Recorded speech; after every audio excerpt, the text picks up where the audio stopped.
So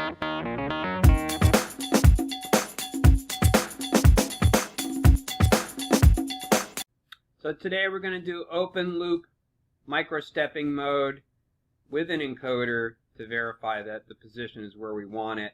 We are not going to do encoder corrections, and we are not going to do servo mode, but your basic open loop microstepping mode. We're going to use the StepNet panel here connected to a CANopen motor, which is a 1.8 degree stepping motor with a 4,000 count per rev encoder, all wired up to the drive. There's a 24 volt power supply, the B&B USB to serial adapter with the Copley serial cable kit. And just to show you, we've got a 2-axis panel, an AC powered. There's the StepNet panel again. There's a 2-axis module. There's a rugged module. And there's the micro module, which is smaller than a business card, which is, here's my business card. And we also make a 3-axis module and a 4-axis module. The 3-axis module is a true plus drive with all the fancy feedback features. The 4-axis module is just your basic 24 volt, 48 volt stepper open loop, maybe CAN or EtherCAT, but just basic micro stepping modes. So I looked up the OS12B CANopen motor Parker stepping motor, and you can see both the series and parallel winding can get you speeds. Here's the parallel winding, and then here's the series winding. The parallel winding can go faster. The series winding requires twice as much current, but both can do 600 RPM. It's hard to believe that the series winding can get anywhere near 3,000 RPM, or even the parallel winding, but we'll check that out. As you can see, though, the series winding starts dropping off at 1,200 RPM. The current folds back because of the motor's back EMF. And then the parallel winding can go out a lot further before it starts to roll off. So we'll take a look. So here's the series winding. They stick the yellow and blue together to get a series wiring of the coil. This is an 8-wire motor, so they configure it either as series or parallel. This would require twice as much voltage to go fast. The parallel winding requires half as much voltage to go fast, but twice the current, because the coils are wired together in a parallel format. And of course we have the encoder feedback A, A0, B, B0, Z, and Z0 are the index and return. There's a shield that must be connected to earth. There's a +5 and ground to power the feedback device. So we're going to run through the basic setup to see what we got. It's a rotary stepping motor, not a linear. Just because it's a rotary motor connected to a linear stage does not mean it's a linear stepper. It's a rotary stepper. There's a primary incremental encoder on the shaft of the motor. We are not going to run an encoder correction, open loop stepping mode, or servo mode. And we're going to do position mode and use the digital input for pulse and direction. That's typical for stepping motors. And we enter the data for the motor. I've set the microsteps per rev to 4,000 microsteps per rev. This is a 1.8 degree microstepping motor with 200 full steps per rev. So one rev of the motor gets 4,000 counts, and I set the microsteps per rev to 4,000, so that one microstep equals one count. Now you can make the microsteps 10 times bigger if you want, that's fine, but just to keep things simple in my head, I like one count to equal one microstep. We've also got calculated values for the initial tuning, and then we can put the drive in max speed mode to go a little faster. This is circular versus square limiting on the motor. We've got rated currents and hold currents, run to hold time, and hold to voltage time for less noise.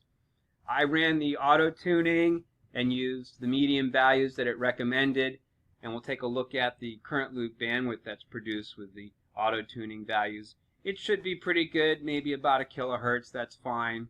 But I like to use the CME2 scope to do my own tuning. This says 900 hertz, that's pretty good. And the calculated values can also be seen on the scope. The tuning of the current loop, apply to the current, auto setup checkbox, hit start. And you can see the integral wind up there, so the integral term's a little high. We could get a little bit more proportional gain out of that. There's no overshoot there. But, you know, this is sufficient current loop bandwidth for rotating the current vector. I don't want to overdo it. I just cleaned up the tuning a little bit. I like those values, so I'll save them to flash. And what we're going to do after the current loop is take a look at the trajectory limits. These are values that we've tested. If you have a step-and-direction generator sending pulses to the drive, you need to clear these limits. So you can clear the limits, and the only thing that slows it down in a controlled manner is an abort decel. So external profile generation, you must clear the limits. I'm going to turn them back on so that I can do some position loop tuning. So for my first attempt at position loop tuning, I used the profile tab. I got a distance of the move. I used the auto setup checkbox, which looks at the profile command, the actual current, and the commanded current. To do my test, I've increased the speed to see if we can hit that which is shown in the speed torque curve. I increased some XL and decel to get my profile to fit. But I'm going 10 revs of the motor at 3,000 RPM. And my actual current in blue is folding back. So if I zoom into this actual current, we have to watch out for where the actual current is less than 0. That is a stall condition. So danger, Will Robinson, we're about to stall. This is during a decel, so maybe we're okay. But if I tweak up the speed a little bit, I may run into some trouble at a higher speed. We seem to have just whistled by the graveyard on that because of the didn't actually hit the speed I was commanding yet. Let's increase the XL and decel. There we go. So we gave a command for velocity. Our actual current during the run was hitting 0. So we're going to have a stall condition. I have the encoder device on the motor so that I can determine following error. And sure enough, I got a following error fault. I'm going to clear that fault and take the speed back down. So with this power supply, it's actually a 26 volt power supply. I still get some limiting here. So it looks like I can make 3,000 RPM pretty repeatably. There's a little bit of a danger zone here as my currents get close or below 0. While I'm making the move, you're always voltage limited with a stepper, because as soon as the back EMF equals the power supply voltage, you start to fold back. And even if I went to 300 RPM, I come in and out of voltage limit warning. You know, there's not 24 volts at the output. It's a PWM amplifier, so 95% of the power supply voltage, a little IR drop. It all adds up. If you ran this with 48 volts, you'd probably be in much better shape.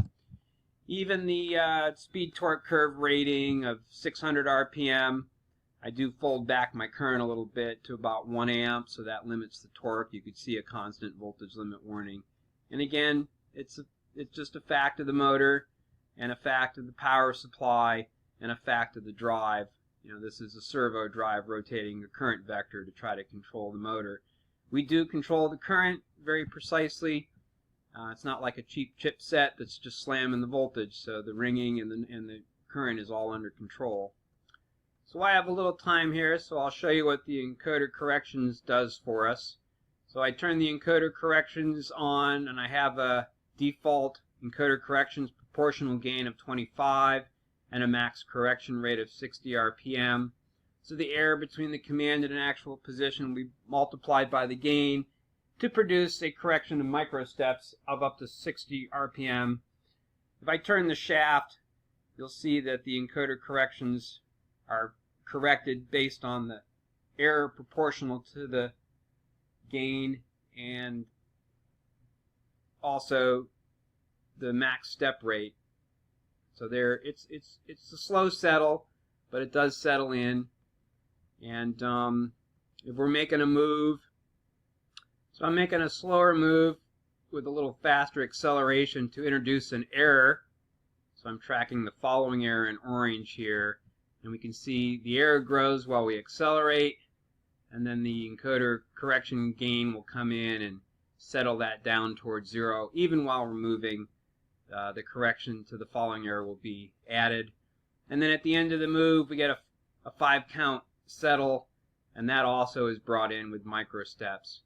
So we're closing the position loop on the encoder in an open loop microstepping way using encoder corrections.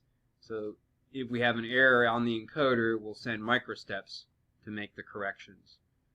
So that's the open loop microstep tuning and settling, and we can see we can run an open loop microstepper in a normal way.